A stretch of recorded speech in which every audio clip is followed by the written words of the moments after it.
What's up, guys? Your boy Big Al here, coming at you. Another beautiful day about to hit us here in Miami, and that's not going to stop me today. I want to do my best to get this Grand Marquis running again. I mean, it runs, but I don't want it running with the coolant down the ignition coil there on the spark plug. So here it is.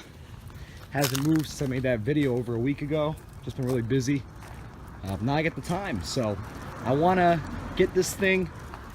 You know, I don't know what I'm going to do with it, if I'm going to keep it or flip it. You know, I'm trying to get some cars out of here. Every time I say that, I buy more. Civic is still up for sale. I've dropped the price to $2,200. I'm looking to get somewhere around $2,000.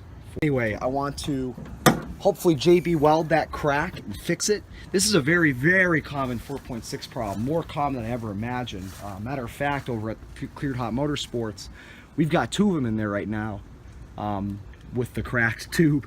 So very common problem. I mean, I think theirs might be a little more severe. I'm hoping I get lucky because the coolant leak is not that bad. But this thing's been sitting here for a week, so the leak is dried up. Basically, this heater hose runs in the firewall right there. That tube cracks and it starts leaking coolant out, and most people don't notice, and the car overheats, and you're SOL. And that point, you need a new head, which is not the case of mine. But I want to obviously correct that for 2 reasons: to prevent it from overheating and losing coolant, and because I don't want the coolant to keep dripping down into the ignition coil and spark plug of cylinder number 4, which is causing it to misfire, which is going to damage the cat. It's just a big shitty situation. Now, the right way to do this would be to just take all this shit off and replace the intake manifold, but that's a bastard of a job. It's a lot of labor, a lot of crap that has to come off, and you got to be very careful putting it all back together. So I don't want to have to do that option if I don't have to. So once I go get the tools that I need, I'm going to just pop off this heater hose. I'm going to take out the ignition coil with those 2 7mm bolts, and take out the spark plug, clean everything up. I mean, if I have to replace that ignition coil and the spark plug, so be it, not a big deal. I just want to get this thing running again, and I want to hopefully stop that leak. So I'm going to get started. So it's pretty tricky to rock a rhyme that's right on time.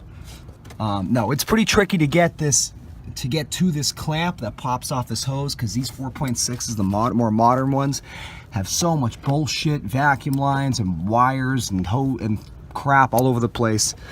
So I'm trying to just get these pliers in here safely without damaging anything. I think that's a pretty good spot, so that I can just go ahead and pop that off. All right, fucking A, was that a fighter. Finally got that off, and of course it spewed more coolant right down in the cylinder 4, which is lovely. Of course, that's what I expected would happen, but I move that hose out of the way. You can see that is topped right off. Nice fresh coolant though. Look at all that pouring, you bastard. So actually, it's kind of hard to tell what the problem is, but that doesn't look like a plastic nipple. That looks like it's aluminum. So interesting. It's so wet I can't tell. I'm gonna have to clean this mess up to be able to tell what the problem is. Doesn't look like it's leaking, that's for sure, because look at how it's all filled up right there. Interesting. So I've got good news and I've got bad news. Good news is this intake manifold was already updated at some point. I just checked all the service records I have in the car, which go back to new, and it wasn't in there, but I looked online. When you have this brass little nipple back here as opposed to the plastic one, that means it's already been replaced. So mine isn't cracked, that's not the issue. And now it makes sense, because the leak was, I thought the leak was coming, you know, from somewhere. It would pool up at the bottom of this, where the kind of like the little brim is on that brass heater hose nipple. I thought there must have been a crack somewhere up at the top of it before I knew it was a brass one, and it was just dripping, you know, down. But so the nipple's fine, but the problem is now it's leaking at the base, so it's leaking down here. And I looked up on the forums, and this was the one at Ford, because there was a major lawsuit over this. So this car had already been probably recalled, and this was replaced. But these ones fucking leak too. Like I just told you, they don't leak, they don't crack, but they leak at the bottom. Now these ones do thread in, so you can take them out, but most of the people said they never go back and seal properly. But I'm looking at it, and there's kind of a little, like, the camera's not going to show up, but a teeny tiny gap between where this thing's supposed to be threaded in to the intake manifold. So maybe it just loosened up. So I'm going to try my luck and try to tighten it very carefully without breaking anything. So I'm here at Mike at Miami Rice. What's up, guys? And he just showed up right on time. I didn't film the process most of it because it was getting to be a pain in the neck with myself filming. But I swapped coils. I took coil number 4 out, checked it. It looked okay. I didn't see any issues from the coolant seeping in there. Cleaned it out with some of that grease you use to prevent moisture from getting in it. I swapped it with the cylinder 3 coil anyway. I pulled the spark plug out, checked that. It was actually all right. The plugs look newer. There's a little bit of coolant on it that had seeped in through the boot. So I cleaned up that spark plug, put it back in. And then around the coolant, the nipple back here that was leaking, I was gonna use JB Weld, but it just wasn't working well with the plastic and the brass. So I used super glue. And I might get some keyboard mechanics hating on me, saying, well, that'll do this, that'll do that, but I'm looking right now, and there's not a drop of coolant coming out of that nipple. I know it's kind of hard to see, but I just really filled that area up with super glue, and it kind of almost formed like a gasket. So it's looking nice and dry, and we started this up a minute ago, and so far, I mean, no check. We'll have to take it for a drive, obviously, get the RPMs up to see if it starts missing again, but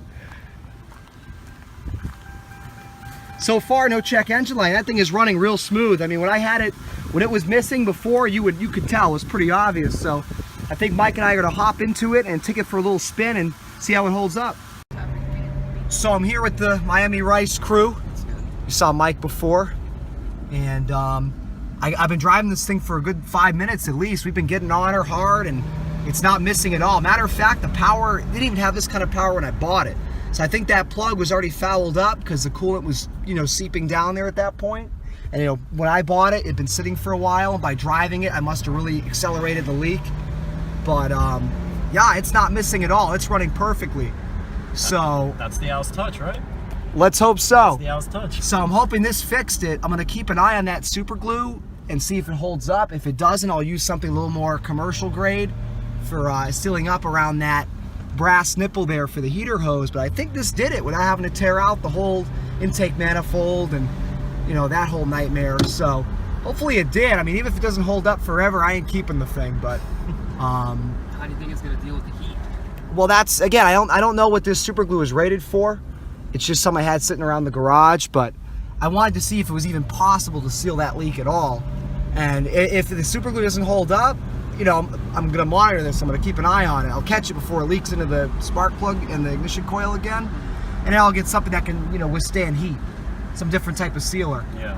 But I mean, just to have this thing not missing anymore for the moment is still so much better, because now even if I wanted to do it the proper way at the shop, at least I can get it there now. Yeah. Without damaging the cat, because before it was misfiring bad, and you'll damage the cat really fast. Cause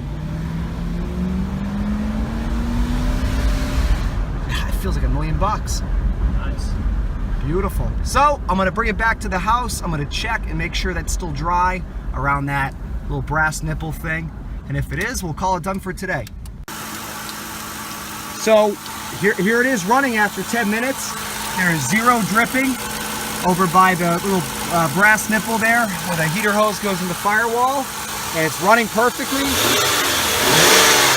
It's not missing in any way, so it looks like I fixed the problem, cleaning up that plug and the ignition coil, getting the coolant out of there, and sealing this up with super glue. So hoping that takes care of it. I'm going to keep an eye on it for the next couple of days, put some light miles on it, and see if that starts seeping through.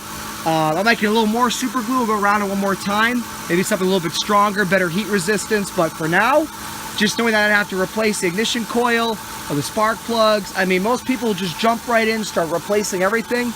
I always say, why not just try working what you got? So this whole thing cost me $0. All I do is clean up a plug, clean up an ignition coil, swap them around, and some super glue I had laying around, and the car's running fine again. So thanks for watching, and I'll catch you next time. Guys, have anything to say? Miami Rice, give it a shout out. Follow Miami Rice, dude. Shit's lit. Big Al's touch. You already know. Look at that piece of shit over there. Oh.